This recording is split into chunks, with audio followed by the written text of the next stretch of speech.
Hello world के सबसे energetic बच्चों, कैसे हो आप सब। उम्मीद करती हूँ आप सबकी एनर्जी टॉप पे होगी। मैं हूँ सानिया और आप सबका स्वागत है इस अमेजिंग लर्निंग स्पेस में। आज हमारा दूसरा लेक्चर है। आज हम चैप्टर 2 कैपेसिटर्स के कुछ इम्पोर्टेंट एमसीक्यूज करने वाले हैं, जिसके चांसेस आपकी एंट्रेंस एग्जाम, बीएससी नर्सिंग की एंट्रेंस एग्जाम एंड पैरामेडिकल की एंट्रेंस एग्जाम में आने की चांसेस बहुत हाई है। तो इस वीडियो को एंड तक देखें। और हमने ऑलरेडी चैप्टर 1 इलेक्ट्रोस्टैटिक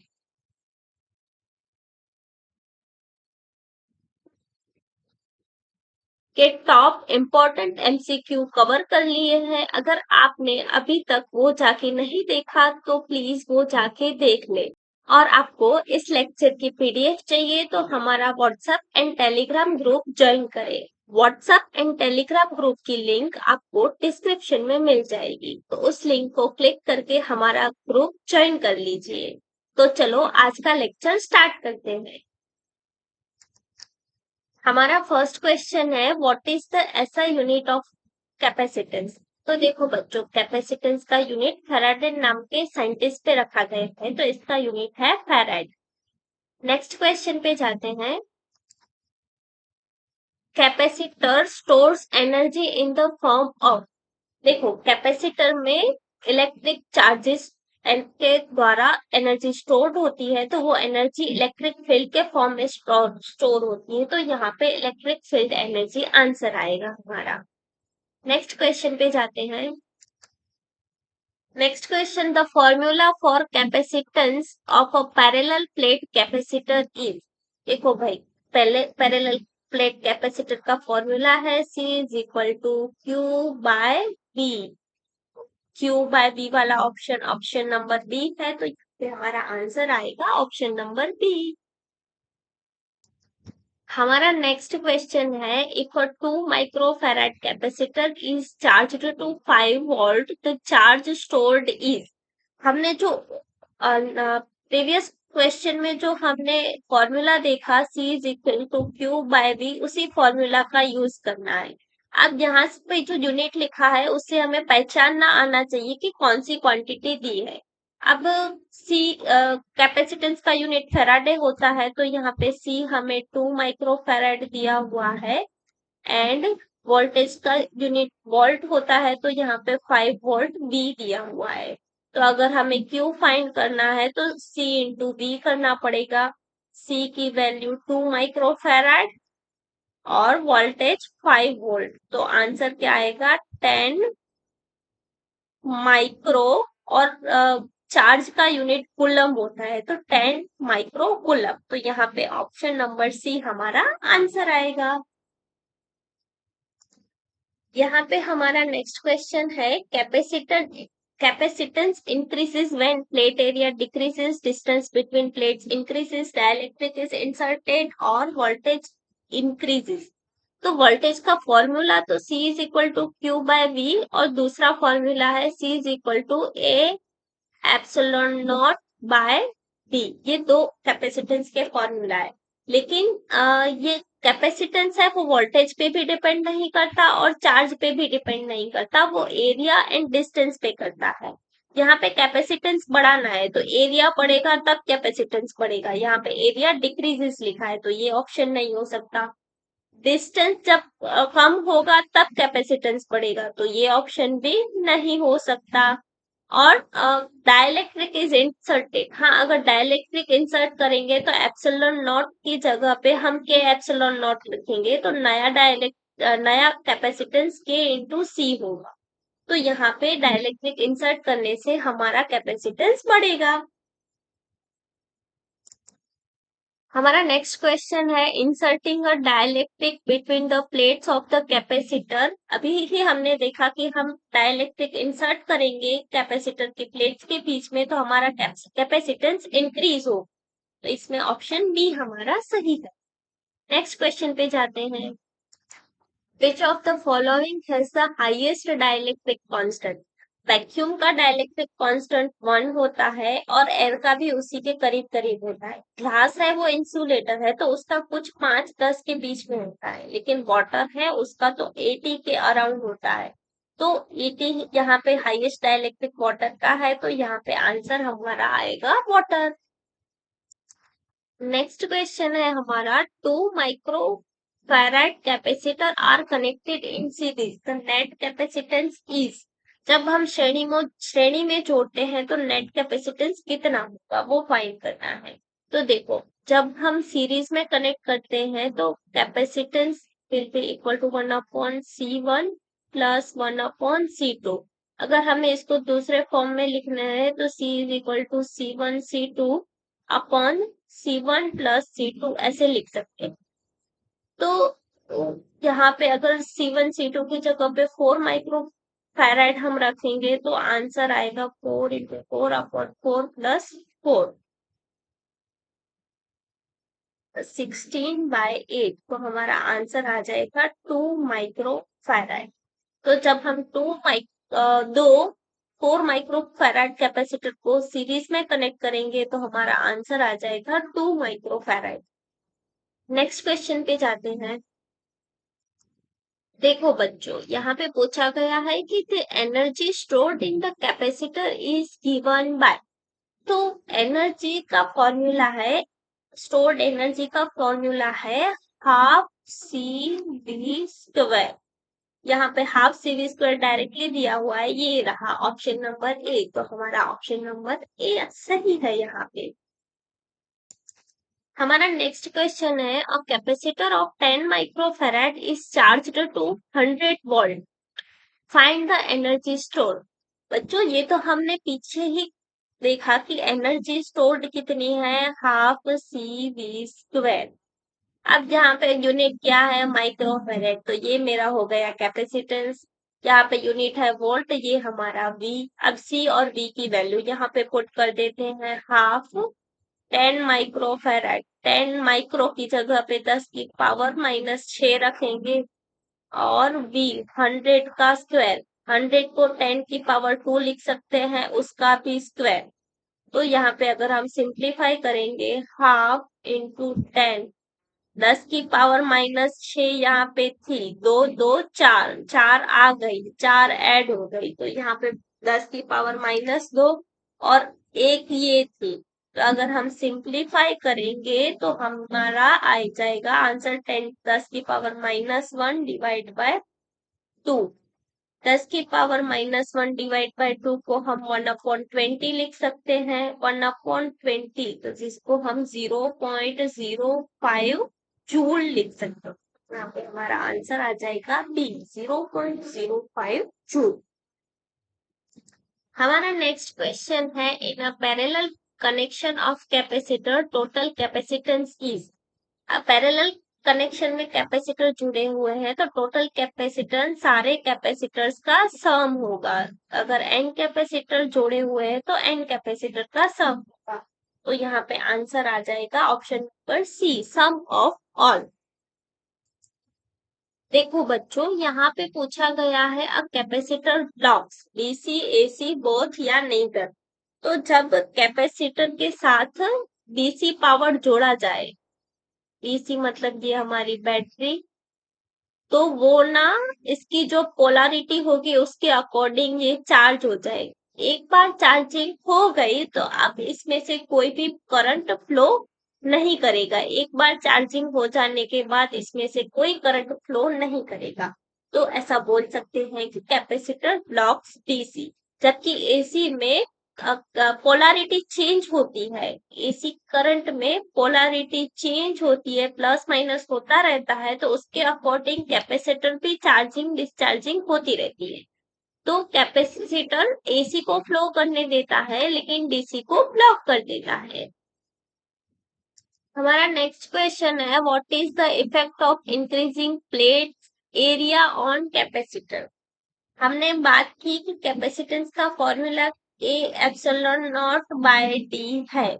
अगर हमने एरिया इंक्रीज कर दिया, प्लेट का एरिया इंक्रीज कर दिया, तो capacitance is directly proportional to area है। एरिया इंक्रीज कर दिया तो कैपेसिटेंस भी इंक्रीज होगा। तो यहाँ पे हमारा ऑप्शन ए सही आएगा। चलो बच्चों नेक्स्ट क्वेश्चन पे जाते हैं। What happens to capacitance if the distance between plate is halved? मतलब कि आधा कर दिया जाए। देखो हमने अभी ही बात की C is equal to A epsilon naught by D है। मैंने डिस्टेंस को आधा कर दिया, डी की जगह पे अगर मैं डी बाई टू रखूंगी तो नया कैपेसिटेंस क्या आ जाएगा, ए एप्सिलॉन नॉट, डी की जगह पे मुझे डी बाई टू रखना है।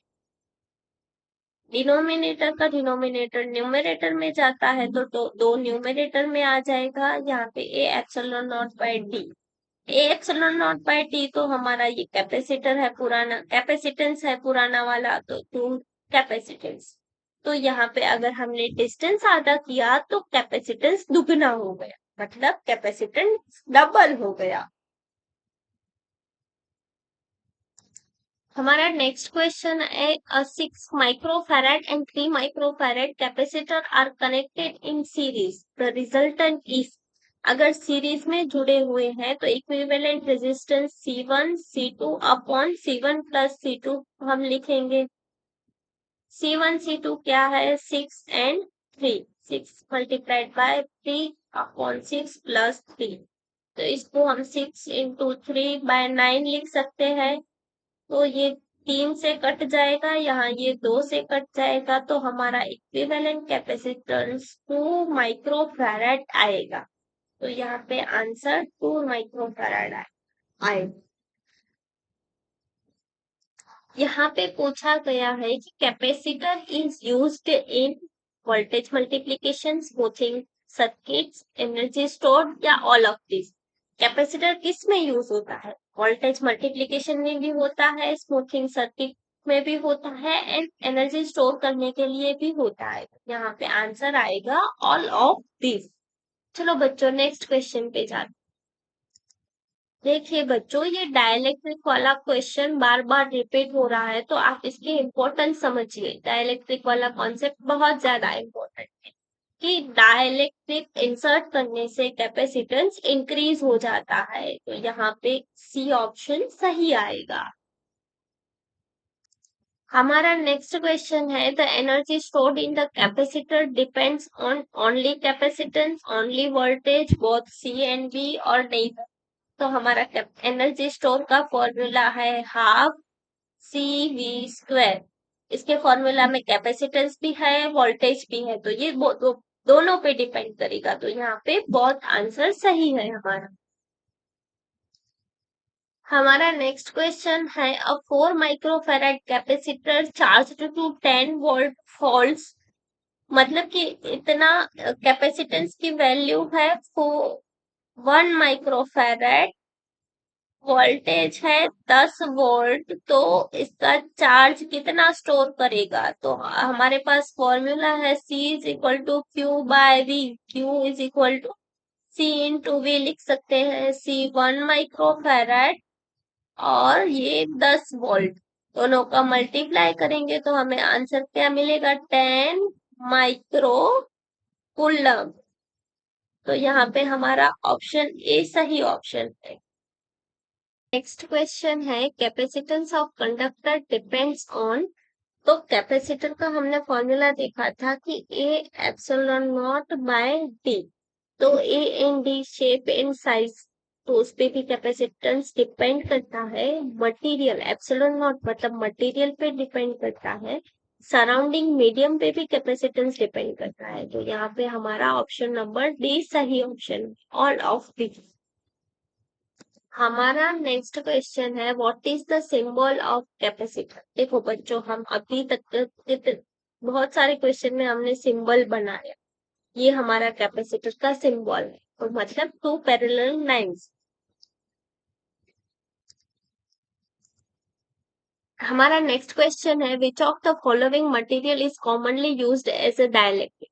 देखो बच्चों जो इंसुलेटर होते हैं वो एज अ डाइलेक्ट्रिक यूज होते हैं, मेटल होते हैं वो एज अ डाइलेक्ट्रिक यूज नहीं होते। तो यहाँ पे इंसुलेटर कौन सा है? ग्लास। तो हमारा ऑप्शन बी सही ऑप्शन है। कॉपर, सिल्वर, आयरन ये सभी तो मेटल है, तो ये इसके आंसर नहीं हो सकते, इसीलिए यहाँ पे आंसर आएगा ग्लास।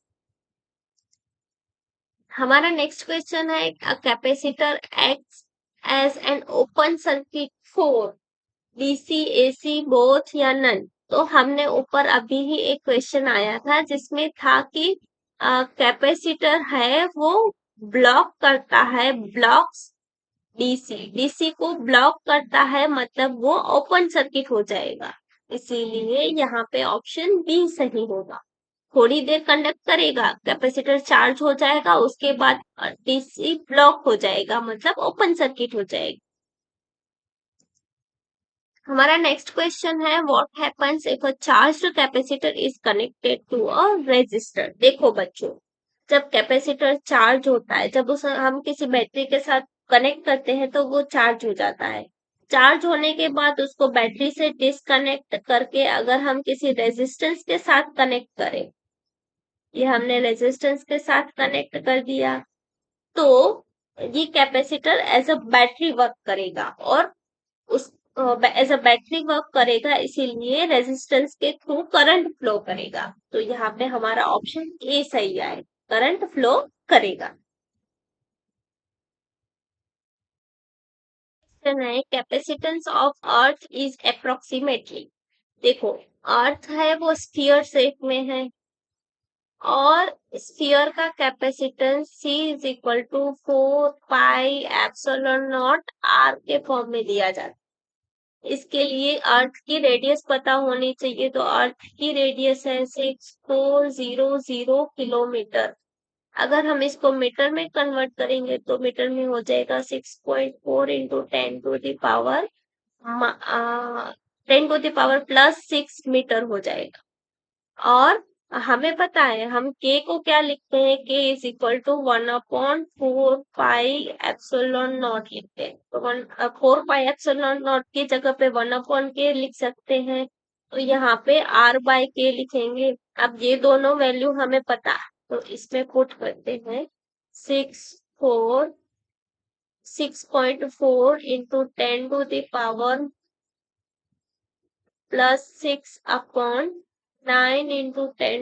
पावर 9। अगर हम इसका सॉल्यूशन करेंगे तो हमारा आंसर आएगा 711 माइक्रो फैराड। कैपेसिटेंस है फाइंड कर रहे हैं तो यूनिट फैराड आएगा। 711 के यहाँ पे करीब एक ही आंसर है, 710। तो हमारा आंसर यहाँ पे आएगा 710 माइक्रो फैराड। आपके लिए सवाल कि कैपेसिटेंस का डायमेंशनल फॉर्मूला बताना है।